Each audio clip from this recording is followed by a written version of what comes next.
Welcome back. Joining me now to make a spring-inspired capellini with asparagus and a white wine cream sauce is Chef Paul Lillakas. That's why we keep inviting him back. Like, this sounds beautiful. It smells beautiful. We're going to jump right in. Oh, yeah. And start with your mushrooms, which you're browning right now. Yeah, totally. So these are portobello mushrooms. They're nice and big and meaty, and I'm browning them for quite some time. Yeah. The trick is to really get some of that water out. But what I like to do first is to pull the stem out.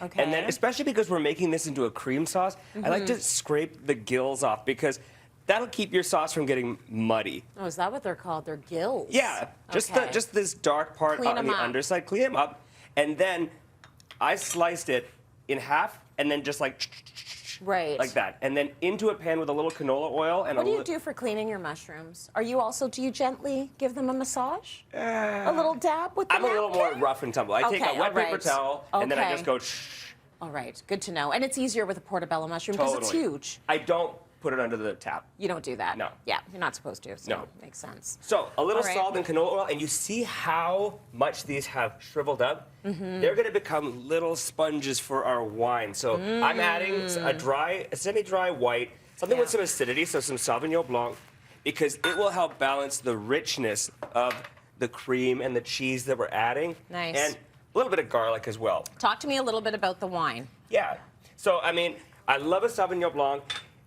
Don't fall victim to the old, like, oh, this doesn't taste good, let's use it for cooking. Because if it doesn't taste good to drink, it's not going to tace good in cooking. I mean, that is such an old, antiquated way of thinking. Right. And also, why are you buying bad wine? Well, that too. I mean... Don't do that! I mean, I used to buy cheap wine, but I mean... Yes, for sure, in university. Yeah, But yeah, now we're grown-ups. You don't actually have to pay a lot of money for a good bottle of wine. Let's put it that way. No, Yeah. and a nice New Zealand Sauvignon, it only takes a cup and a half for the recipe, and the rest you can serve with the dish. Very nice. Okay, so I'm just cooking off this wine a little bit, for maybe like 4 or 5 minutes until it starts to reduce. Okay. And then I'm going straight in with my heavy cream. So this is whipping cream.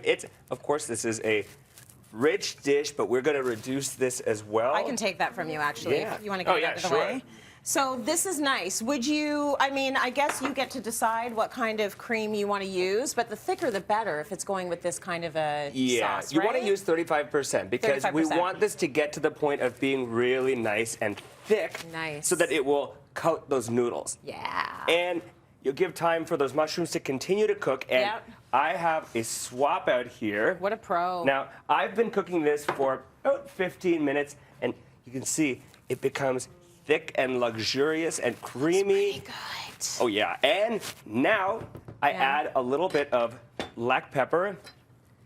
Another thing that's great for balancing richness, black pepper, anything creamy, cheesy, and... It cuts through? Oh, yeah. And I'm going to just start... Speaking of cheesy. Yeah, this is the secret. Lots of freshly grated parm. And I'm using a fine grater. So this is the thing I use to grate garlic. It's also known as a microplane. I love it because it really, you can see, it's like a cloud. It looks like snow. Oh, yeah. Like the best kind of snow. It's delicious, it's beautiful, and it just melts into the sauce. And I want you to try, I think you got a spoon there. I want you to try this sauce because this is a crowd pleaser. You're going to make people happy with this. Careful you don't burn your lips. Yeah. I want a bit. And then you don't want to scorch this. Wow. It's good, right? Yes. It's a treat. We don't need to do anything else. No? Everyone just want to get a spoon and eat the sauce? Yeah. It's really good. Yep. And now, you know what else is great with creamy, rich sauces? Asparagus. Nice. So we get some greens in there. Yeah. 'Tis the season. Nice spring vegetable. Yeah. Beautiful asparagus is in the stores right now. And I'm going to talk to you about a couple of myths that I hate. These really, these grind my gears because you know those people who say, you got to snap the asparagus at the bottom. It'll tell you where. Don't do that. Take your knife, knock an inch off the bottom. Yeah. If any of them have white on them, then, you can take a peeler, you can knock that off, and just cut into inch-long segments. And you're not wasting any of that. Like, is that why you hate the snap off the bottom? Yeah, you're not snapping wasting too it. much. And these are going right into our pasta water. I've got some capellini here. And why would you put them in the Like is this like sort of a shortcut? Yeah, So well, that you cook it all together? You cook it together, but I Yeah. only want to cook these for like between a minute and 2 minutes. My pasta's already been cooking. You just want to see how it already brightens in color? Yeah. This is spring asparagus. Like, and these are thick pieces as well. You don't necessarily want those skinny asparagus spears. Another myth. Yeah. They aren't better.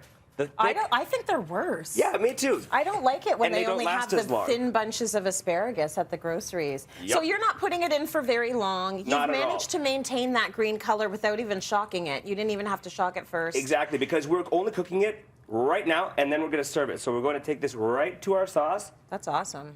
and we're going to give that a toss, and just let those noodles and that asparagus man, get this is enrobed looking good. in that sauce. Yeah. And obviously, I'm making a case for taking this and draining it in the sink, but Yeah. Well, yeah, you can do it either way, but I actually really love watching you do it this way. That's so cool.